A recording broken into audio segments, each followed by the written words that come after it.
welcome back to my channel, or welcome if you are new. My name is Hermione and today I'm going to be showing you guys some DIY Christmas gifts. All of these DIY projects are very easy to make and quite inexpensive, especially if you make a batch of them for your friends or your family members. And I try to incorporate lots of different types of things because I know not everyone is going to like the same type of present, so hopefully there is something here for anyone or everyone, I don't know. I really hope you guys like this video. If you do like it, don't forget to click that thumbs up button and definitely subscribe if you haven't already. I would love to have you guys sticking around. And with all of that being said, let's get into the DIYs. So the first gift I'm going to show you how to make is these DIY gemstone soaps, which I absolutely love. They turned out so great and they're really simple to make and you can completely customize them. So start by taking your soap base, I'm using this olive one which is really silky soft, and then melt it as per the instructions. You can then go ahead and add your coloring and your fragrance oils. These are so cheap to get on eBay or Amazon. And then go ahead and pour your melted soap into your silicone mold. I'm using this amazing gemstone one that I found in a local craft store, but you can get these online in so many different shapes and sizes. Once they're dried, pop them out and then go ahead and bag them up. For this, I'm actually using an old ice cream tub that I completely cleaned and took the sticker off. I thought it was so cute and this would look really great with a bow on top. Anyway, this is how they turned out and I would love to get these as a gift. Next up are these gold leaf flecked coasters. I think they look so nice. They look like you could have bought them from Anthropologie or Urban Outfitters or somewhere, and they're so easy. Start with some plain tiles in whatever color you want and you'll need some size and some gold leaf. So start by brushing on the size as per the instructions and leave it to dry as long as it needs. Mine took about 15 minutes and then I went in and crumbled the gold leaf on top in big and small chunks, and then using a dry brush I just went ahead and got rid of the extra flecks, and this is what it looks like, and the gold leaf is not going anywhere. It looks so good. I love the way these turned out.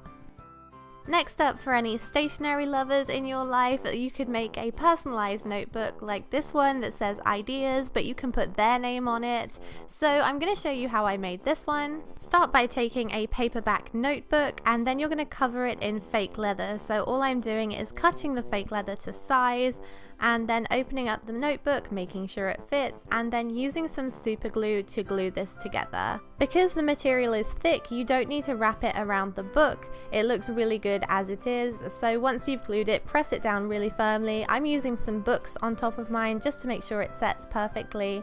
And then once you've done that, you can go ahead and add some stickers. I'm using gold ones. I think this looks so classy, and I'm just placing them in place before sticking them down to make sure it fits.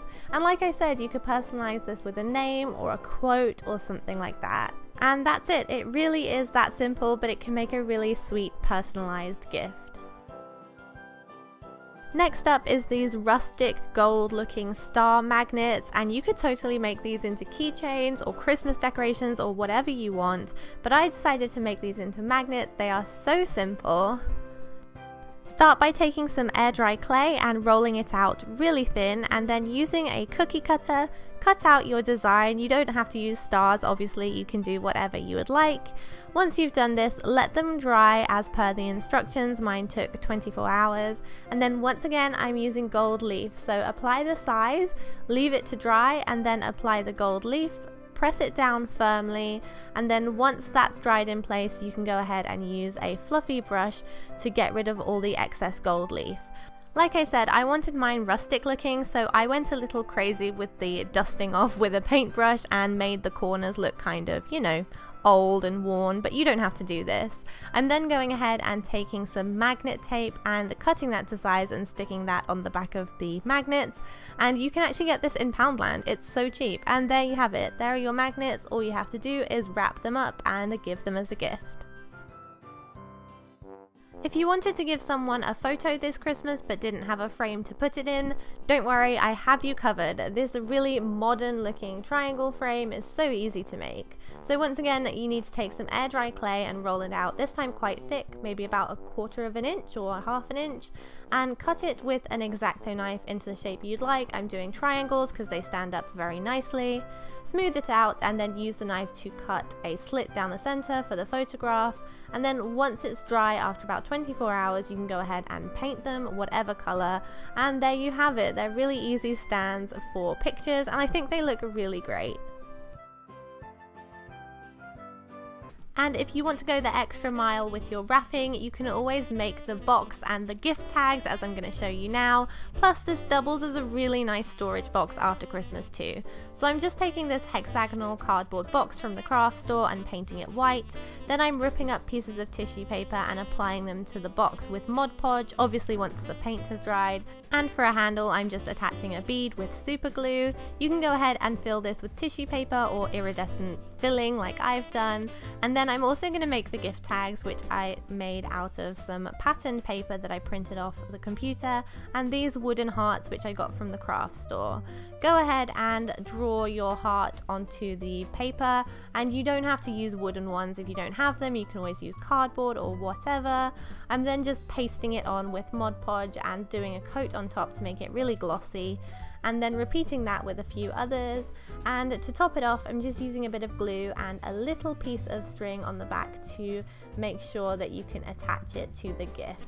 So yeah, you can personalize this as you like, and I think it makes a really nice gift box for Christmas. That is everything I have to show you guys in this video.